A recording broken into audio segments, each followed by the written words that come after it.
राधा स्वामी। राधा स्वामी। गुरु मध्य आदि अनंत अद्भुत अमल अगम अगोचरम विभ्र विरज पार अपार निर्गुण सगुण सत्य विश्वेश्वरम गुरु मध्य आदि अनंत अद्भुत अमल अगम अगोचरम विभ्र विरज पार अपार निर्गुण सगुण सत्य विश्वेश्वरम। एक ही बार पढ़ो, एक ही बार पढ़ो। जेहि मति लखे नाही गति लखे ये शुद्ध तत्व विचार है जो चरण कमल की ओट आया भव से बेड़ा पार है। गुरु विष्णु मूरत शिव की सूरत गुरु को ब्रह्मा जाने तू गुरु ब्रह्म है पर ब्रह्म है यह सोच समझ कर मान तू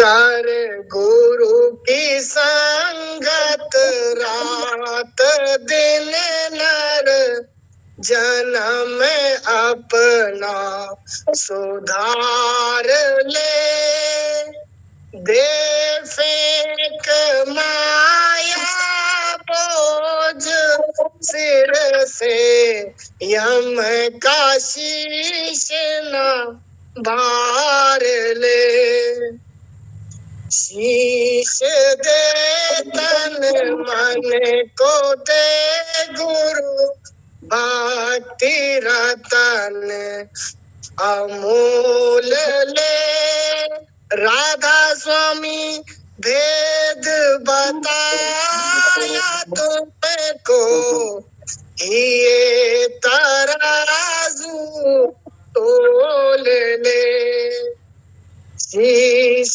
दे तन मन को दे गुरु भक्ति रतन अमूल ले राधा स्वामी भेद बताया तुमको ये तराजू तोल ले गुरु मध्य आदि अनंत अद्भुत अमल अगम अगोचरम विभु विरज पार अपार गुण सगुण सत्य विश्वेश्वरम।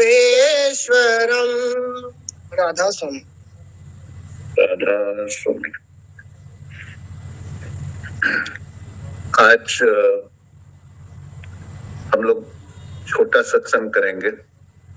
वैसे जब मैं बोलता जाता हूँ फिर पता नहीं चलता कितना टाइम निकल गया, 5:45 बज रहे हैं।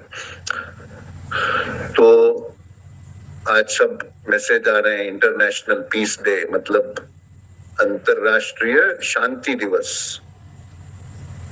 और ये सारा जो ये पता नहीं मेरी बहुत अच्छी खुशकिस्मती है कि जो विश्व शांति का नारा लेके परम दयाल जी ने मानवता मंदिर की नींव रखी थी। वो ये बोलते थे कि गुरुओं को काम करना चाहिए, ये नहीं कि सिर्फ मेरा नाम बड़ा हो, मेरे आश्रम का नाम बड़ा हो, मेरे चेले बढ़ते जाए, जो ज्यादातर गुरु करते हैं। तो ध्येय ये होना चाहिए विश्व कल्याण, विश्व शांति, सत्संगियों का की आध्यात्मिक तरक्की, सत्संगियों की दुनियावी तरक्की, उनको दुनियावी सुख और दुनियावी शांति मिलना, ये एक वासना रख के गुरु को काम करना चाहिए। और जैसे गुरु ये अपनी इच्छा बोलो या वासना बोलो या अपना करते हुए समझ के काम करता है, तो जो भी उस गुरु के संपर्क में आता है उसको उसकी वो वाइब्रेशन मिलती है, सच्चाई की वाइब्रेशन, निष्कामता की वाइब्रेशन, निस्वार्थता की वाइब्रेशन, वो मिलती जाती है। अगर आप देखो एक इसमें आपको कुछ पावर या शक्ति की जरूरत नहीं है, आपकी आत्मा आपको बोलती है कि मैं यहाँ बैठा हूं, मैं यहाँ बैठी हूँ, मुझे कैसा लग रहा है इस आदमी के साथ या इस औरत के साथ बैठने में, क्या मेरे अंदर क्या एहसास आते हैं, क्या फीलिंग्स आती है, क्या लगता है मुझे।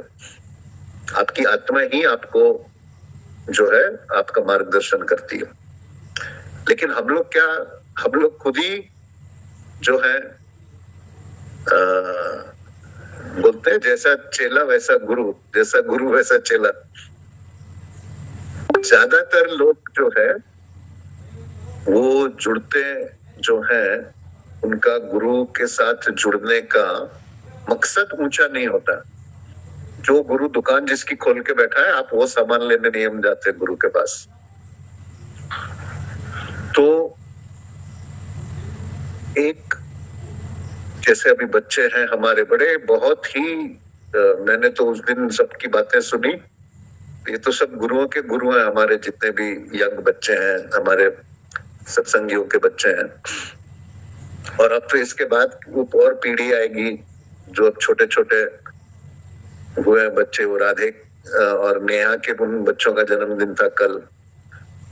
तो ये सारे जो है ये सब ऊंची योनि में आए हैं, ये सारे। क्यों? ये मैं आपको बार बार बोलता हूँ, जब मैं बोलता हूँ ना मैं, तो वो आप नहीं समझना मैं मतलब ये शरीर में रवि पंडित, ऐसा नहीं है। वो मैं कब का खत्म हो गया, जब जो है उनके पति, गुरुओं के प्रति मेरी शरणागति आई। इसीलिए मैं क्यों इतने कॉन्फिडेंस या इतना कॉन्फिडेंस को क्या बोलते हैं, इतना साहस, आत्मविश्वास, आत्मविश्वास, आत्मविश्वास, हाँ। तो इतने आत्मविश्वास के साथ मैं आपको गारंटी देता हूँ, मेरे साथ जुड़ो, मेरे साथ प्रेम करो, आपको कुछ और करने की जरूरत नहीं, कहीं जाने की जरूरत नहीं। गारंटी मैं कैसे देता हूं, मैं कौन हूं? ये है वो जबरदस्त शक्ति। और मैं आपको बार बार बोलता हूं, लेकिन आप लोग मेरा विश्वास नहीं करते हो। वो बैठे हैं वहां पर, हमारा धाम आप देखना कैसे तरक्की करके कैसे इसका नाम फैलेगा। लेकिन क्या है, हमको विश्वास नहीं आता है। अब देखो जैसे जितने सत्संगी पलवल में है, फरीदाबाद में है, या जो दिल्ली में है, कितने आप हफ्ते में या महीने में कितने दिन जाते हो धाम पे? कोई नहीं जाता। मैं आपको बार बार यकीन दिलाता हूँ कि वहां है वो वाइब्रेशन, वहां है वो शक्तियां, लेकिन वो विश्वास नहीं बैठता। तो ये बड़े बड़े जो है इतने किस्से हैं इसके, जो अभी मुझे याद आता है वो मेहर बाबा का याद आता है। मेहर बाबा का मैंने पढ़ा था, मेहर बाबा बड़े संत हुए थे। शरीर में हो या नहीं हो, गुरु कभी नहीं मरता, गुरु हमेशा रहता है, आपके अंग संग रहता है हमेशा। वो चाहे शारीरिक रूप में आपके साथ नहीं रहे, तो जहां भी आपने अपना विश्वास रखा है, तो मैं इसीलिए बार बार मैंने क्यों वहां वो समाधि में पानी बनाया था कि वो पानी आप लोग अपने घरों में इस्तेमाल किया करो। ये शक्तियां होती है, इससे कोई भी नकार नहीं सकता इन बातों को। जैसे हम बोलते हैं ना मूर्ति, तो मूर्ति तो है पत्थर की, लेकिन जैसे ही उसमें प्राण प्रतिष्ठान होती है, जैसे उसमें वाइब्रेशन जाती है, फिर जो है उस मूर्ति में आप क्या देखते हो? भगवान को देखते हो। दोनों में से एक चीज दिखेगी आपको। जिसको मूर्ति दिखती है, जिसको भगवान दिखता है, उसको पत्थर नहीं दिखता है, और जिसको पत्थर दिखता है उसको भगवान नहीं दिखता है। मूर्ति पूजा एक बहुत गहरा विज्ञान है। इसमें आप देखो, जैसे हम भी अंदर ध्यान लगाते हैं तो मूर्ति है, वो मूर्ति हम बनाते हैं तो वो ठोस हो गया। सच्चित आनंद बोलते हैं ना हम। मूर्ति का बनाना सत, उसके साथ जुड़ना चित्त, और उसमें विलीन हो जाना आनंद, सच्चित आनंद। कोई भी, अगर आपने आध्यात्मिक तरक्की करनी है तो उसके लिए कुछ शर्तें हैं। वो शर्तें कलयुग में, मैं कल ही किसी के साथ बैठा था, मैं बता रहा था उनको, कलयुग में ये मानव दयाल जी महाराज बोलते थे, कलयुग का धर्म दान है। दान सिर्फ यही नहीं कि पैसों का दान, ये आप रोज अपनी दिनचर्या में ये बात लाओ देने की। ये नियम है, कुदरती गणित है, ये कुदरत का गणित है कि आपने जो दिया वो आपके पास वो कभी बेकार नहीं जाता। आपका दिया हुआ धन, आपकी दी हुई शुभ भावना, आपका दिया हुआ प्रेम, क्या 100,000 गुना बढ़ के लौट के आपके पास आता है। ये कुदरती गणित है, ये किसी का इसमें बस नहीं है, ये कुदरत का कानून है। तो जैसे ही आप, फिर मैंने और किसी का कहीं पढ़ा, एक बड़ा बुजुर्ग संत था, उसका लिखा हुआ याद कि सतयुग में जो था सत्य था वो खत्म हो गया, द्वापर में दया थी वो खत्म हो गई, और भी कुछ त्रेता में सत्य दया धर्म तीनों खत्म हो गए। अब कलयुग में एक बचा है, दान। और वो मानव दयाल जी महाराज की बात के साथ मैंने उसको टैली किया कि दान देना जो है, मैं सीधा एग्जाम्पल आपके सामने बैठा हूं, मैंने कभी कल के लिए नहीं बचाया सारी जिंदगी, कभी नहीं। लेकिन अपने आप कहां से आता था, मैं खुद ही हैरान होता था कि कहां से, अभी तक मुझे अपना काम करना पड़ता है। लेकिन ये जो चमत्कार के अनुभव होते हैं कि जैसे ही आपने ये देने की आदत डाली, आप देखो कैसे कैसे आपकी जिंदगी बदलती जाती है। कुछ नहीं, आंख बंद करके बैठो। अभी मैं नियम से 3 या 4 लोग हैं ऐसे, उनको नजर बहुत लगती है, तो रोज मैं उनके लिए एक वाइब्रेशन भेजता हूँ कि भाई इनकी रक्षा करे कुदरत। तो ऐसे आप, आपके परिवार वाले हैं, इनके साथ करो, निष्काम भाव से करो और निस्वार्थ भाव से करो। तो ये कलयुग का जो धर्म है, दान। दूसरा कलयुग का धर्म जिंदा गुरु, और जिंदा गुरु का नाम दान। इसमें जो मैंने आपको विवेकानंद की बात बताई थी कि ऐसा प्रचंड ब्रेन, ऐसी प्रचंड बुद्धि, लेकिन उसमें भी कितना डिवोशन अपने गुरु के प्रति। उनका लिखना है कि अपने गुरु को साक्षात मालिक का रूप समझना, और जो गुरु नाम दे उस नाम को जाप करते करते, और फिर जो है अपनी आध्यात्मिक मंजिल पे पहुंचना। लेकिन इसमें एक है कि ये बहुत ही धैर्य का रास्ता है, और कौन पेशेंस या कौन बंदा धैर्य पाल सकता है जिसके अंदर जबरदस्त और पूरा विश्वास हो। देखो कितनी अच्छी बात निकली, ये महाराज जी बोलते, मैं नहीं बोलता कुछ। देखो आप, किसके अंदर धैर्य आ सकता है? जिसको विश्वास हो कि मैंने तो पहुंचना ही है उधर। अब चाहे 1 साल लगे, 5 साल लगे, 10 साल लगे, 25 साल लगे, मेरे गुरु ने मुझे मुझे उसको क्या बोलते हैं, एश्योरेंस, मेरे गुरु ने मुझे वायदा किया है मुझसे। तो वो जो एश्योरेंस गुरु की है, उस पे जैसे आपने विश्वास पकड़ा, पेशेंस आ गया, धैर्य आ गया आपके पास। इस काम में बिल्कुल शरणागति, धैर्य, कृतज्ञता, ग्रेटिट्यूड, ये किताबी बातें नहीं है। इसको अमल में लाओ, प्रैक्टिस करो इसकी। मुझे एक बड़ा अच्छा किसी ने वीडियो भेजा था। सब माएँ होती है ना, बच्चों की पिटाई विटाई करती है इंडिया में, तो अमेरिका में तो केस कर देते हैं बच्चे। इंडिया में तो हम लोग सब बड़े हुए हैं माँ की पिटाई खा खा के। तो एक वो बिहार का या यूपी का शायद बच्चा था, तो उसको किसी ने पूछा यार, तेरी माँ तुझे ये रोत कूटती है, मारती है, फिर भी तुझे गुस्सा नहीं आता, तू रिएक्ट नहीं करता अपनी माँ को। तो उसने अपने उसी गांव के, वो जैसे नरेश जी बोलते हैं ना हरियाणवी एक्सेंट में, तो उसने उसी गांव के एक्सेंट में बोला अरे ये तो हैबिट है, ये हैबिट बनाना पड़ता है, ये हैबिट हमको कल्टीवेट करनी पड़ती है। तो वो हैबिट जो है, हमने अपने गुरु के प्रति विश्वास कि जो रोज हमारे पास रोड ब्लॉक्स यानी बाधाएं आएंगी, उन बाधाओं का रोज हमको विश्वास रख के उनको पार करना है।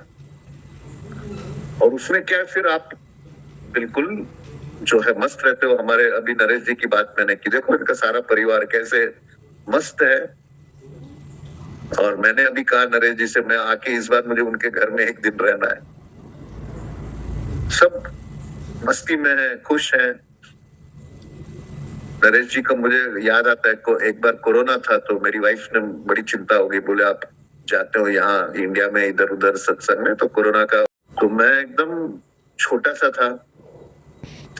तो बाबा फकीर आए मंदिर में रुका था मैं, तो देखा ऐसे मेरे आंख में, बोले अच्छा कहाँ से आया तू? मैंने कहा महाराज मैं निर्मला का बेटा हूँ। तो क्यों आया यहाँ पर? परमदयाल जी बहुत स्पष्ट थे, यहाँ क्यों आया है? तो मैंने कहा महाराज आपके दर्शन करने आया। अब 12-13 साल का बच्चा, तो ऐसा उन्होंने सिर ऊपर किया और जोर जोर से हंसने लगे। बोले अच्छा ले कर ले दर्शन। फिर लांगरी को बुलाया, बोला ये निर्मला का बेटा है, इसको दही देना खाने में, इसको एक, मतलब वो जो खुशी मुझे हुई कि इतने बड़े संत, इतने फकीर, हम तो उनको मालिक समझते थे। हमारी माँ ने बोला था ये साक्षात मालिक के रूप आए हैं। तो परमदयाल जी महाराज के साथ रहना, मानव दयाल जी महाराज के साथ रहना, शब्दानंद जी महाराज के अंग संग साथ रहना, तो ये पता नहीं क्या किस्मत लेके आए कि ऐसे बड़े बड़े गंजू जी महाराज के साथ। तो इनकी जो शिक्षा है, परमदयाल जी महाराज की 2 बातें थी। वो 2 बातें जो है, बोलते थे मैं ये 2 बातों, आध्यात्मिकता तो छोड़ो, वो बोलते थे तुम गृहस्थियों के लिए संतों का मार्ग, गुरुओं का मार्ग जहर है। परमदयाल जी के शब्द है ये जहर है तुम्हारे लिए। ये तो जब जो उन्होंने मुझे कहा, दुनिया की ठोकर खाओ और दुनिया की ठोकर खा के फिर जो है, फिर आध्यात्मिकता में तुम आ जाओगे, तुमको कोई रोक नहीं सकता। ये परमदयाल जी महाराज ने मुझे कश्मीर में कहा था, कोई रोक नहीं सकता। लेकिन वो वैराग तो होना चाहिए पहले दुनिया से। जब तक हमको दुनिया मीठी लगती है, तब तक कैसे टिकोगे आप वहां पर?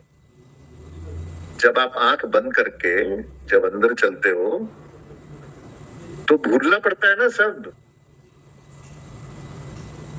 अपनी वाइफ, बच्चे, कारोबार, मंदिर, सत्संगी, सब भूल के अंदर टिकना पड़ता है। वो कब टिकोगे आप? कब आप निर्विचार हो जाओगे? कब आप थॉटलेसनेस की स्टेट में जाओगे? जब आपका किसी से कुछ लेना देना नहीं। लेना देना नहीं इसका मतलब ये नहीं कि प्रेम नहीं, प्रेम जबरदस्त, मैं आप सबसे बहुत प्रेम करता हूं। आप और प्रेम करता हूँ, ये गुरु का चक्कर है ही नहीं मेरे पास। मैं आप सबको अपने मेरा परिवार मानता हूँ, लेकिन वो सच्चाई कभी नहीं भूलनी चाहिए कि भाई एक दिन मैं ये सब छोड़ के जाने वाला हूं ऊपर। तो जब तक हम जिंदा हैं, हमारे जिंदा रहते हुए ही हमको उस अवस्था में पहुंच सकते हैं, मरने के बाद नहीं। तो इसीलिए परमदयाल जी महाराज बोलते थे पहले पूरा अनुभव करो दुनिया का, फिर जो है वो वैराग और विरह की जब अवस्था आएगी तब आप अंदर टिकोगे, नहीं तो टिक नहीं सकते आप अंदर। आपको वही दुनिया की चिंताएं घेरेंगी, क्योंकि उसका अंदर एक गिल्ट रहता है कि मैंने ये ड्यूटी नहीं की, मैंने ये ड्यूटी छोड़ दी। तो इसीलिए जो है दुनियावी ड्यूटी करने के बाद परमदयाल जी बोलते निवृत्ति मार्ग, या तो बहुत कम लोगों के भाग में निवृत्ति मार्ग जो संतों का है, हमारे लिए हमारा प्रवृत्ति मार्ग है, सब धारण करके हमने आगे चलना है। तो परमदयाल जी महाराज बोलते थे मानसिक ब्रह्मचर्य, दो बातें, मानसिक ब्रह्मचर्य और घरेलू शांति। आध्यात्मिकता तो छोड़ो, बोलते थे पहले ये दो बातों का मेरा खास ध्यान रहता है। मानसिक ब्रह्मचर्य मतलब अपने मन से मन में काम वासना नहीं लानी। काम वासना सिर्फ शारीरिक काम नहीं है, जरूरत से ज्यादा इच्छाएं वो भी काम वासना में आता है। अब जैसे कल को आप बैठे और बोले अरे मैं तो हिंदुस्तान का प्राइम मिनिस्टर बन जाना चाहिए, मैं जो हो अरबपति बन जाना चाहिए, ये गलत कामना है, वासना है। ठीक है, आप वैसा एक ये रखो, अपना ध्येय रखो। तो वासना जो है यानी मानसिक ब्रह्मचर्य, जो आजकल तो मैं हैरान होता हूं, एक मैं नाम नहीं ले सकता, एक लेडी है, वो बड़ी गुरु है, वो सत्संग करा रही थी और सत्संग में बोल रही थी ये हस्त मैथुन करना ये तो कुदरती बात है, इसमें कोई जो है नुकसान नहीं है। क्यों? अगर सच्चाई बोले तो पब्लिक आएगी नहीं। मैंने आपको बताया कि मैंने मेरे बेटे को जब 13-14 साल का हुआ तभी मैंने उसको बताया कि जो है ऐसे अपने आप को संभाल के रखना, अपना ब्रह्मचर्य संभाल के रखना। और फिर क्या होता है, जैसे ही मैंने आपको बताया कि मैं शादी तक कोई गलत काम नहीं हुआ, क्योंकि परमदयाल जी का डंडा था, ब्रह्मचर्य बिल्कुल स्थित था। कभी मैंने जो है ये जो करते बच्चे, कभी ख्याल ही नहीं आया वो करने का। अब उसका असर देखो, 30 साल तक एक ब्रह्मचर्य अवस्था में जिंदगी गुजारना। मैं आपको ये नहीं बोल रहा हूँ कि मैं हूं, लेकिन मैंने जो जो काम हाथ में लिया सब में टॉप, खेल में टॉप, काम में टॉप, पढ़ाई में गोल्ड मेडल, हर चीज जो जो लिया मैंने, जो और एक उल्लास होता था मेरी, मतलब ऐसा लगता था कि मैं उड़ रहा हूँ। जब लोगों से मिलता था तो लोग बड़ा प्रभावित हो जाते थे। जो जब मैं स्टेट बैंक में था दुबई में, तो वो चल के आए मेरे ऑफिस में, जो जिनके साथ फिर मैंने 16-18 साल काम किया, कि आप बैंक को छोड़ के हमारे को ज्वाइन करो, ये वो सारा, वो चल के आए मेरे पास नौकरी देने के लिए मुझे। और मेरे जितने दूसरे बड़े बड़े ये बैंकर थे और बेचारे सब वापस चले गए, नौकरियां अप्लाई करते करते रह गए, उनको कहीं जॉब नहीं मिली, जो मेरे साथ स्टेट बैंक से आए हुए थे इधर। तो ये था कि किसी से मिलता था मैं, वो आंखों में एक चमक, वाणी में ओज, वो एक होता है ना जैसे एक यंगस्टर में होना चाहिए, एक जो नौजवान है वो बिल्कुल फायर होना चाहिए, आग। ये मरे हुए बुझे हुए चेहरे जो है, ये मतलब कुछ आपके अंदर खोट है। आप देखो, मैं ज्योति को क्यों इतना लाइक करता हूँ, तो देखो खिली हुई रहती है हमेशा, क्या चरित्र अच्छा, जो एक आपके चेहरे में वो आ जाता है ग्लो, आपकी वाणी में हो जाता है। तो ये जो था मानसिक ब्रह्मचर्य, मानसिक ब्रह्मचर्य पे परम दयाल जी उन्होंने मुझे कहा था, मैं तभी कश्मीर, मैंने आपको बताया 10 दिन उनके अंग संग्रह में परम दयाल जी महाराज के 24 घंटा, उन्होंने बोला शारीरिक ब्रह्मचर्य से ज्यादा इंपॉर्टेंट मानसिक ब्रह्मचर्य है, मन को संभालो, क्योंकि मन की ताकत ज्यादा है। आपको अगर मुझे दुबई से दिल्ली फ्लाइट में आना है 4 घंटे लगेंगे, मन से मैं 1 सेकंड में पहुंच गया, मन की ताकत ज्यादा है। तो मानसिक ब्रह्मचर्य एक उनका ये था। और फिर क्या होता है कि जब आप ब्रह्मचारी हो और फिर आप औलाद पैदा करोगे, आपकी औलाद वैसी होगी। ये मतलब मानव दयाल जी महाराज का ही शुक्राना है। बच्चे मेरे दोनों अभी यंग उम्र से ही आध्यात्मिकता में लग गए।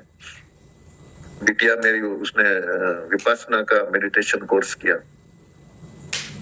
और उसके वो हैं अपने एक, उनका नाम मुझे याद आ रहा, शायद गोयल या पता नहीं, विपासना के जो हेड है, गोयनका जी, विपासना की ये जो ध्यान पद्धति है उन्होंने सारे विश्व में फैला दी।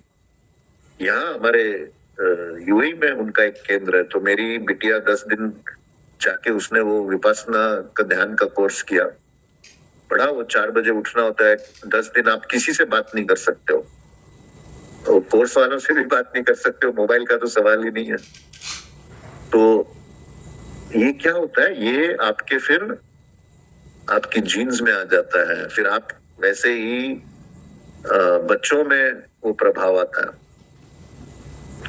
तो ये मानसिक ब्रह्मचर्य का परम दयाल जी महाराज का ये था। दूसरा,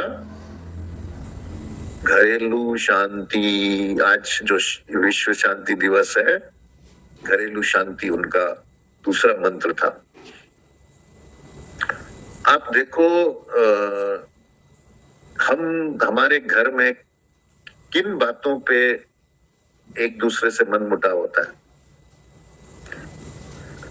आप फिर 5 साल बाद सोचोगे, अरे मैं तो कैसा बेवकूफ था, इतनी छोटी सी बात पे मैं भाई से लड़ पड़ा, इतनी छोटी सी बात पे मैं अपने पिताजी से लड़ पड़ा, इतनी छोटी सी बात के लिए मैंने माँ को सुना दिया।